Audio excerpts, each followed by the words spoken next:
name is Nurse Antwiwaa. Greetings from the Kingdom of Saudi Arabia. Mostly my friends contact me and they'll be asking, how is your place? How is your place? Now that you went, is everything like you were saying? Like they preached to you? Of course. Everything that I was promised, I've been given. Free accommodation, free food, no payment of utility bills, free healthcare, uniforms, bed sheets, pillows, blankets, everything free of charge, you know? And the uniform is not one, no. You can be given 2, 3, and when they are worn out, you can go for more. So everything that I was preaching about, I have come, I have experienced it, and it is absolutely free and legit. Thank you for watching. Guys, without wasting my time, let's get in.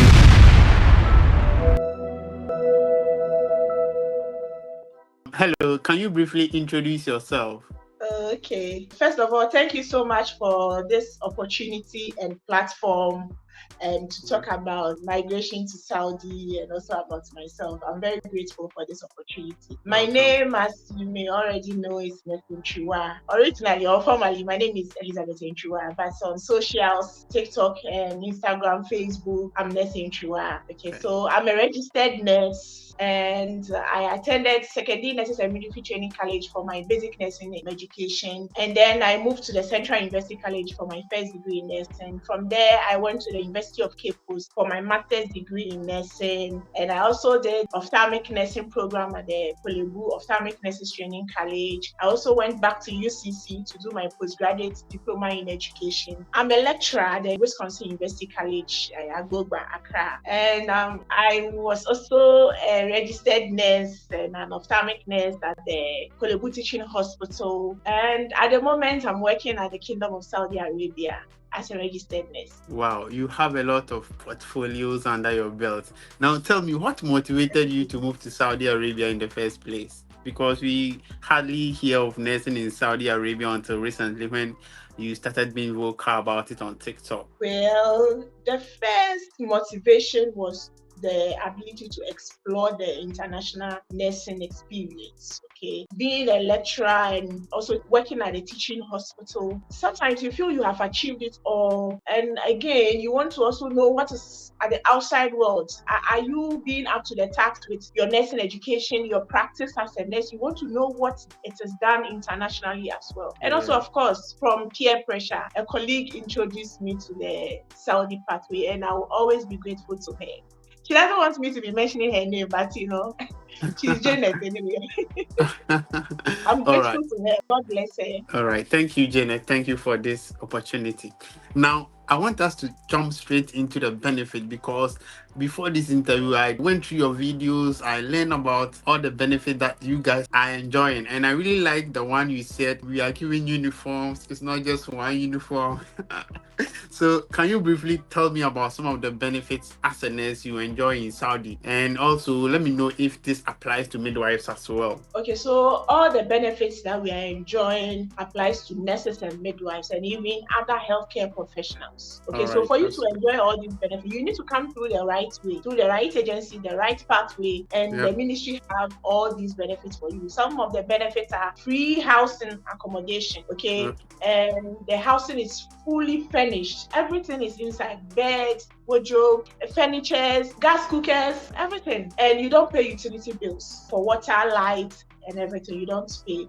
You also have free transportation from your workplace to your hostel if your workplace is a bit far from your. You also have free healthcare. Wow. And when we say free healthcare here, it's absolutely free. You don't pay a penny. Proper free healthcare. No Yes, top-up. the actual free. You just walk in, like you're walking into your bedroom and you come out free. Like you don't give a kobo out, but you'll be well taken care of. Yeah. Wow. And you will get the highly experienced healthcare professionals to take care of you. So these are some of the few things. You also get the exposure, the international exposure. You get to meet other people, other professionals from other countries with their own experiences, and you tend to learn from them. And you also have the opportunity to learn other people's culture, especially the Arabs. And I must say, I'm enjoying the transition process, the adaptation process over here. It's a nice experience. All right. That is very insightful because I think that in the UK here, we spend a chunk of our monies on utilities. So if you are getting free utilities, free housing, Charlie, then you are just living in your own heaven. Can you tell me about the taxing system? How is it? Do you pay taxes? If you pay, how much tax do you pay? Okay, as healthcare professionals, we do not pay taxes on our salaries. Hey. If they tell you they are going to give you $1,000, that is exactly what they are going to give you. No taxes on your salary. However, when you go to the malls, you purchase other things like call credits, and you go for shopping at the malls, you pay 15% on the items you buy. That was even introduced about 2-3 years ago. Before, there were no taxes on even goods bought and services purchased over here. Wow. Now let's talk about holidays and paid sick leave. I read somewhere that sometimes you are given flights to travel outside to go for your holidays. And I even heard that even if in the case that you don't want to travel or you don't want to go for the holidays, that money will be reimbursed to you to do other stuff. Is that true? If this is really true, I'm coming to Saudi next week. Seriously. Tell me. It is very true. And as part of the contract, you are flown from your home country to Saudi free of charge. You don't pay for the ticket, airline ticket. And when you are going back to your country for vacation too, they will buy the ticket for you. Also, they may buy the ticket with your country as the destination on it, but you can open the ticket app. So you can go to the airline station, then you open it up. So if they bought the ticket for you to go to Ghana, you can open it up and maybe go to the UK, go to any country of your choice. You may have to top up because maybe from Saudi to your country, the amount may be different. But it is true. It is true. Wow. Even on vacation, provided you renewed your contract before you go on vacation, you still be receiving your salaries when you go home. I am short of words. Let's talk about food. I saw in one of your videos that you are giving food. Is it 3 times in a day? Yes, it is. And it's 3 times in a day, mainly rice meal. Okay, so it's like we eat rice every day, but with different sauces. However, if you don't want the meals, you can prepare your own meals anyway. But it is true, we are fed morning, afternoon, and evening. And not just any meal. Not because it's free, they are just giving us anything. The food is very nutritious. Except maybe you don't like that particular meal that they serve, but it is very nutritious. Let's talk about the job setting. How is the overall setting like? Are female nurses allowed to take care of male patients, or how is it done? Are male nurses also welcome there? Because my viewers want to know if male nurses are welcome to the Kingdom of Saudi Arabia. Okay. I also get these questions most often from my followers. Yeah. The job setting is just like our home country, except that in majority, about 99% of the facilities are well equipped in terms of logistics, equipment, staff strength, human resource. They are well equipped. And when it comes to who takes care of who, at the moment, per my experience, for being here for about 7 months now, anybody can take care of anybody. But when you are the opposite sex going to take care of, like if you're a female going to take care of a male, there isn't much restrictions. You just have to explain every procedure. Like if you want to invade their privacy, you need to tell them. And same thing for the male. Okay, so let's say, for instance, the doctors want to come on ward rounds, and the doctors consist of male and female. And maybe they're going to take care of a female patient. We, the nurses, would have to go and inform the patient to dress up well. Dressing up here means they want to cover their face. They want to wear their black abayas because the opposite sex is coming in. Aside that, if you're a female taking care of them, they are free. Like they can wear their normal clothes, they can show their face. But when it's the opposite sex coming to them, they cover their face. But the opposite sex can do any procedure provided it is required. Okay. With the permission of the patient. So that's how it is over here. So we take care of like every professional, whether you're a male or a female, you can take care of any patient, provided the patient needs your care and services. Okay, so how do you typically dress to work? Do you dress like how I've dressed if I'm going to? Because I'm already planning on how I'm going to dress to work when I come to Saudi. You know, have you seen my cap and everything? How is it like? Okay. Yeah. All right. For females, we have have dress code for female foreigners who are non-Saudis or who are non-Muslims. And you have dress code for Saudi citizens who are Muslim, and probably they are all Muslims, Yeah. So for the dress code, just as I've dressed now, you can go to work with this, okay?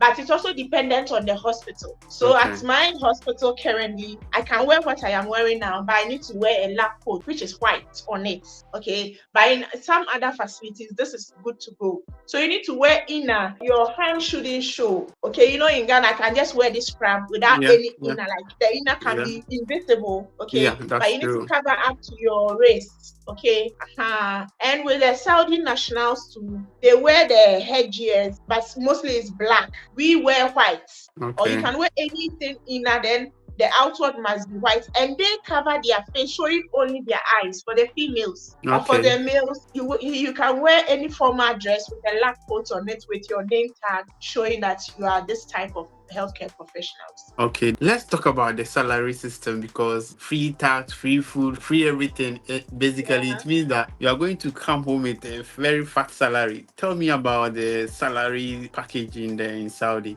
Okay, so for registered nurses at the moment, the Ministry of Health of the Kingdom of Saudi Arabia only recruits bachelor's degree, nurses with bachelor's degree, whether you're a midwife or a nurse. You need to come here with a bachelor's degree.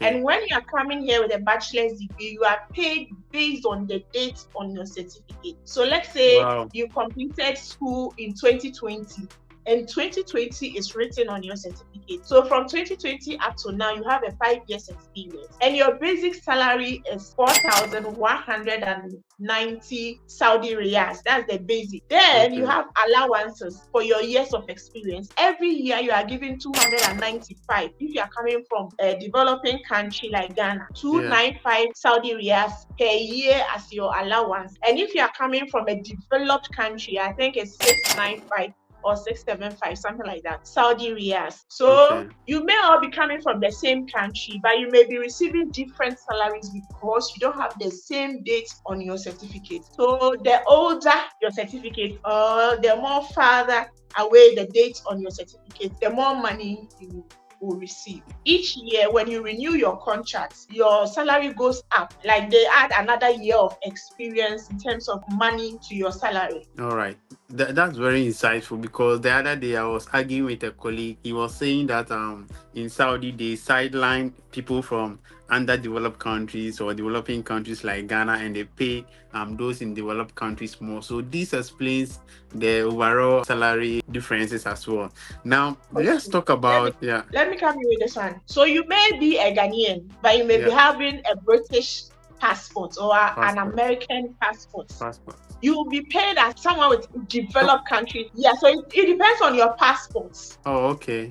So you can come here, work for some time, go to another country, get permanent residency, citizenship, get their passport, apply again to Saudi, and you'll be paid as what? A developed country. Oh, I see.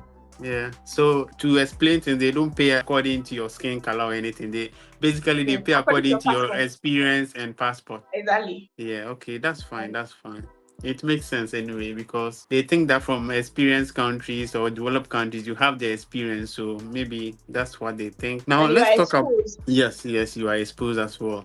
Let's talk about the eligibility requirements. How can I become eligible to... Now, before that, let me give this scenario. If I completed school in 2011 and I had my degree in 2025, does it mean that I have only 1 year experience? Yes, you have only 1 year experience, because now they are only recruiting people with bachelor's degree. I know it's sure. Yes. Okay, all right, I understand. That's fair. Well, that's their rules. Let's stick to it. Yeah. Let's look at the requirements. If I want to become a nurse or a midwife in Saudi, what do I do now? If I'm watching this video, what do I do? What's the first thing to do? So first of all, I will advise you to follow me on all social medias to get more updates, Yes, so guys, if you don't know her name is Nurse Antwiwaa. She's very vocal on TikTok. She used to go to the gym always when she was in Ghana. Do you get time to go to the gym in Saudi? I train in the hostel anyway. I don't get time to go. Yeah, where I started working here, there was no gym in the area. I have now moved to the city where there's a gym, so maybe I'll be starting soon. Yeah, I saw you made an improvised dumbbells in your corridors and know. Yeah. So guys, follow her on all the socials, especially on TikTok. I'll leave the links in the description as well. Just follow her. And please don't be disturbing her with messages, but just don't go and say hi. Leave a complete message. Hi, this and Of this. I course. want to do, yeah, and she'll reply, Thank you. okay. Thank you. Nah. Thank you for that. Thank you for that. I know And that. I know how it feels. I know how I have 1,000 messages in my inbox, and 98% of them are hi. How are you? Hi. I understand. Yeah. go Yeah. straight to the point. Thank you. Yeah. And so, if you want to be working in Saudi, in the Kingdom of Saudi Arabia, first of all, Yeah. you need to have a bachelor's degree. At Okay. least now they require a minimum of 2 years of working experience. And this work experience is based on the date on your certificate. Oh, okay. So you can be a rotational nurse, you just completed, and the date on your certificate says that you are 2 years in the profession. You have the experience. That is what they want. Also, you need to get a legitimate agency, and that's one very of the important. most important things. Yes, because I get thousands of messages from my colleague nurses, both from my home country and other countries, who have been lured here. The agencies tell them they will give them a job as nurses. They only get here, and on their permanent residency, that is the Ikama, they have hospital cleaners. Oh, so they are coming here as Meaning you cleaners can't work instead as of a nurses. nurse. Yeah, they That's didn't bad. recruit them through the right way, So Yeah. you need to get a legitimate agency. You need to research about the agency. You need to talk to people who have gone to Saudi through the agency, their experiences. That's another factor. Well, some people also ask if they can apply through the Ministry of Health directly. That is one of the things I am seriously researching on, and I'll bring an update when I get all the necessary information. But as we speak now, if you are coming as an individual directly through the Ministry of Health, it doesn't look very smooth, But I'm still looking for information as to how you can come on your own directly through the Ministry of Health. And when I get all the information, I'll put it there. But I came through an agency, but I cannot mention the agency name here because they have not paid me for that. But I share their link with people who contact me privately all the time. Okay, all right. That's fine. So, do these agencies recruit midwives as well? Did you go with any midwives? Of course. Oh, of course. and Also, we have a lot of midwives here. Okay. And they also have to get the same requirements, degree, bachelor's degree, and 2 years experience. Of course. Are there any age limits in this Saudi healthcare Of course, there job? are. For the Ministry of Health, Yeah. through the agency that I came with, their age limit is 40 years. 40 years. Okay. Yes. Yeah. And we have another agency called the Ministry of Guard. That is like the Ministry of Defense. That's the military. Yeah. Okay. Their age limit is 50 years. Okay. But interestingly, when I came here, I've seen doctors who are more than 50 years coming to the Ministry of Health. So that's also another thing that I'm seriously looking for information as to who gives the age limit. Is it the agency or is it really coming from the ministry? That's what the information I'm also looking for, like answers to those questions. All right. Now, when I was coming to the UK, I have to do some exams. In the USA, you do some exams. Do you have to do a particular exam to be able to work in Saudi? Well, before you move from your home country to Saudi, you may decide not to write the Saudi Council exams for nurses and midwives. However, during the interview process back at home, you may undertake a pretest, a short pretest, and then do an oral interview. When you pass, you are given the job offer. When you enter the Kingdom of Saudi Arabia, you are given a period of 3 to 6 months to write the Saudi Council exams. So at least before you renew your contract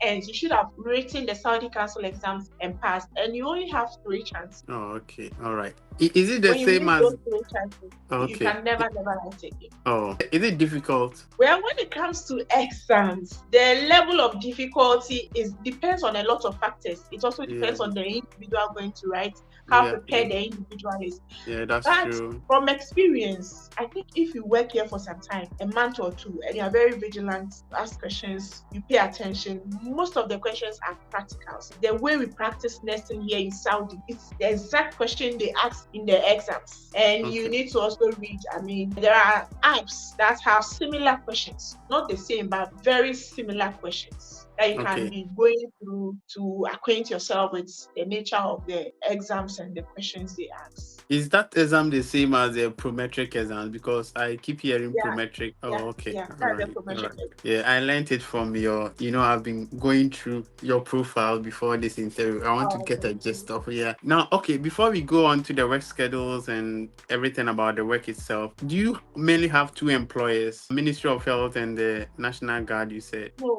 we have private as well. Oh, okay. We have You can. private Yeah. hospitals who also recruit nurses internationally to this Okay. country. All right. Let's look at the work setting. I know we've spoken about how the workplace is like. Let's talk about the nurse to patient ratio and the duration of hours that you spend at work. Is it 8 to 2, 8 to 8, or 12-hour shift or 6-hour shift? Let's talk about the work patterns. All right. So here you may run an 8-hour shift or a 12-hour shift. Okay. In a week, as an international nurse, you are usually referred to as non-Saudi. You need to work for 48 hours in a week and you go for a day off. So let's say if you are doing 8 hours, you go for 6 days, okay? 6 days straight shift. Then you go for 1 day off. Oh, and okay. if you are doing 12 hours, you go for 4 days, then you do 2 days off. Okay. All right. So our schedules usually starts from, if you are going for morning shift, you go in the morning around 7 or 7:30 and you close at 3 or 3:30. In the evening, you go at 3 or 3:30 and you close at 11 or 11:30. Then the night people also come either at 11 or 11:30 and close the next morning at 7 or 7:30. Okay. All right. So are there any orientations when you start? Do you feel supported or you are left on your own? Of course, and that is what is making me so happy over here. If you start work, you go through orientation as if you are going to school again, as if they don't even know you have been to school, you have worked for some years. They don't care. You have to be orientated, and you would need it because the way they practice nursing here is so different from what we do in our home country. Like the difference is huge in terms of medication administration, in terms of care, in terms of approach, in terms of logistics, a whole lot. Imagine you coming here, probably you'll be working on the wards in your home country, like a Ghanaian nurse, you are told to go and give ceftazidime, ceftazidime, maybe 1 gram, you just pick maybe 5 mils or 10 mils, you dilute, then, you give it through the IV line. Yeah. You find yourself in trouble.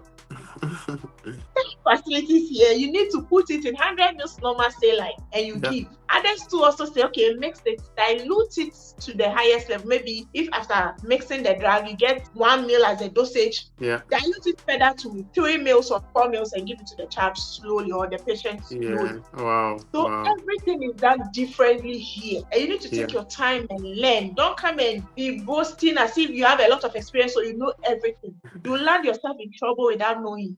No MBA, MBA. I'm about MBA. No MBA. Yeah. All right. And I know that like the orientation is like you are going through school, and at every point you are examined to see whether you are ready to be left on your own.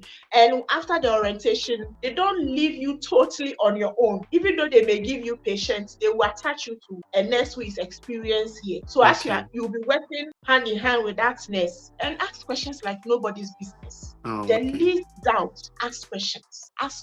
And when you are not satisfied, don't undertake any procedure. If you are not satisfied, don't do it. Yeah, that's true. Else you get yourself into trouble. Exactly. We know that some people think that Saudi Arabia used to be the old Saudi Arabia, is isolated. There is no techie stuff in there. But I have been following Saudi a lot over the past few years, and I realized that there is a whole lot of infrastructure. And I am even thinking that there might be a very high electronic system at work. You use emails at work and other high electronic gadgets at work. Of course we are.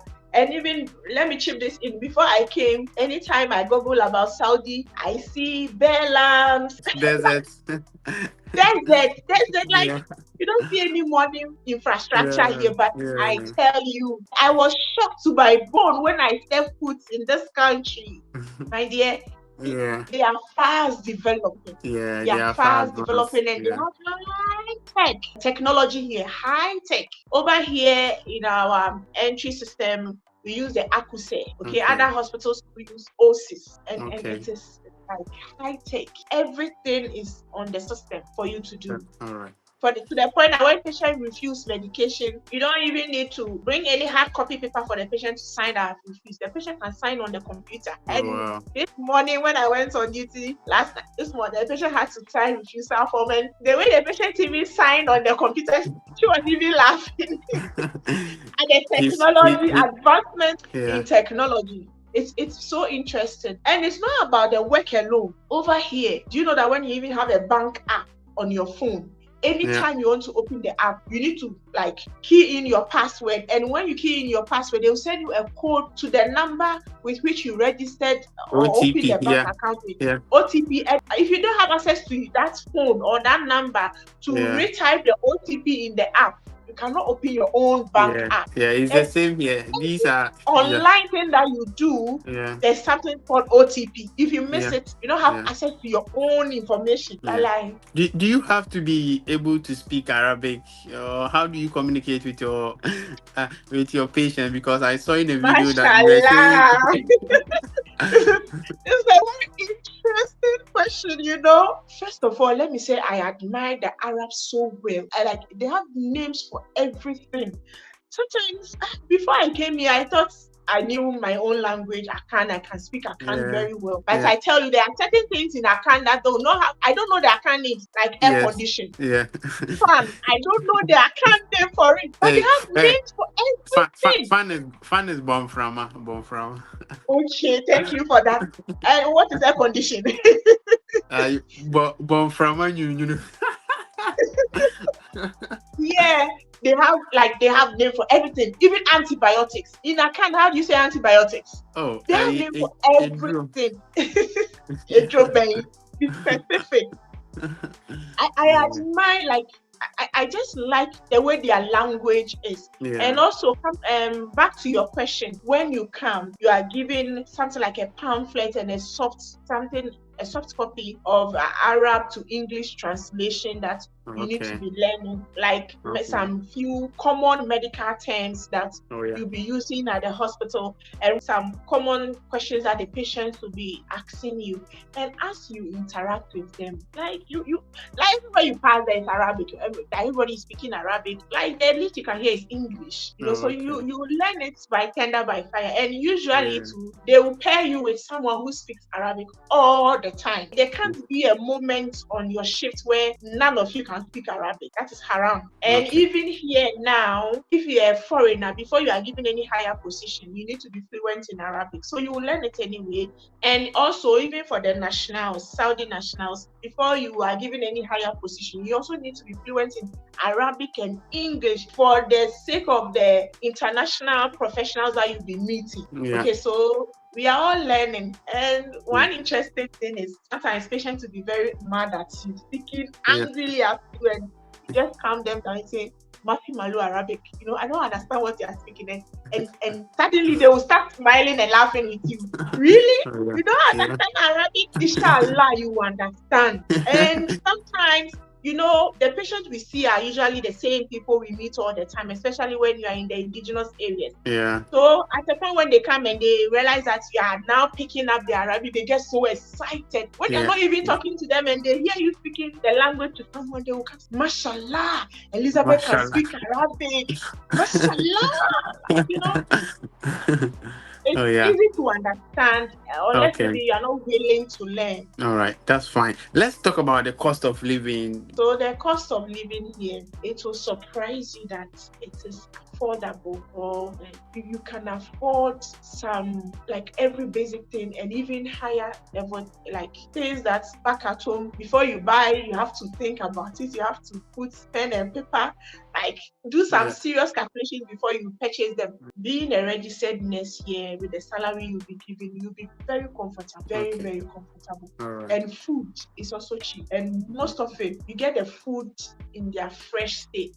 Okay. Yeah, let's talk about inclusion and other sensitive issues, because some years ago, when we hear Saudi Arabia, we think that there is a bit of discrimination or they are very selective, and also the R word. I don't want to mention it. Do you sense that there is there any tension between you and the locals? At the moment, I don't know whether I will sense that or I experience that in future. I have Okay. not experienced that. That is why I keep on hammering that my people should come. It's not as we have the perception we have about them back at home.